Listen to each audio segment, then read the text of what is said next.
नमस्कार मुलांनो, तुमच्या आवडत्या संजय सरांच्या गोष्टींच्या शाळेत तुमचं मनपूर्वक स्वागत.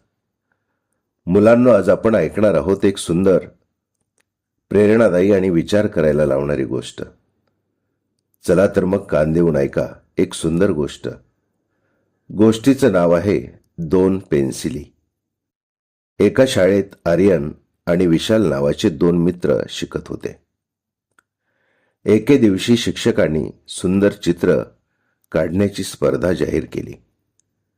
मुलांनो, आर्यनकडे नवीन रंगीत आणि महागडी पेन्सिल होती. ती पेन्सिल खूप सुंदर दिसत होती, परंतु विशालकडे मात्र एक छोटी, अनेकदा टोक केलेली जुनी पेन्सिल होती. आर्यनने मित्रांना आपली नवीन पेन्सिल दाखवत अभिमानाने सांगितलं, "ही बघा, माझ्यासारखी पेन्सिल कोणाकडेच नाही." विशाल फक्त हसला. मुलांनो, चित्र काढण्याची स्पर्धा सुरू झाली.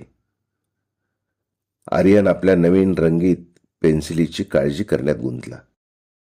ती पडू नये, तुटू नये, खराब होऊ नये याचीच त्याला चिंता होती.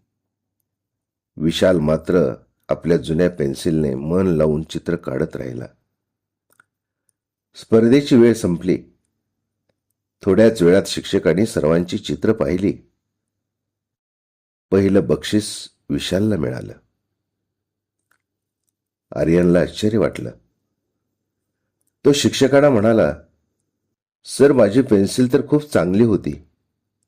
शिक्षक हसले आणि म्हणाले, "बाळा, चित्र पेन्सिल काढत नाही, तर चित्र आपले मेहनती हात काढतात."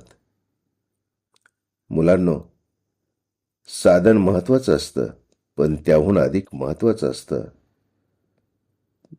त्याचा उपयोग. आर्यन लगेच विशालकडे गेला.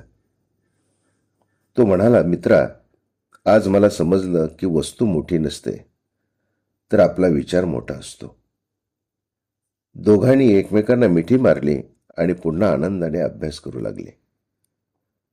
मुलांनो, यश साधनामुळे नाही, तर मेहनत, नम्रता आणि सातत्यामुळे मिळतं.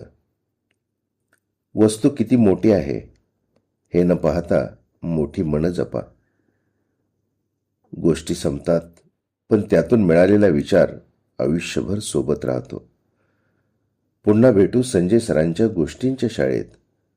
तोपर्यंत रोज एक गोष्ट, रोज एक नवा विचार आणि रोज एक चांगलं काम. धन्यवाद.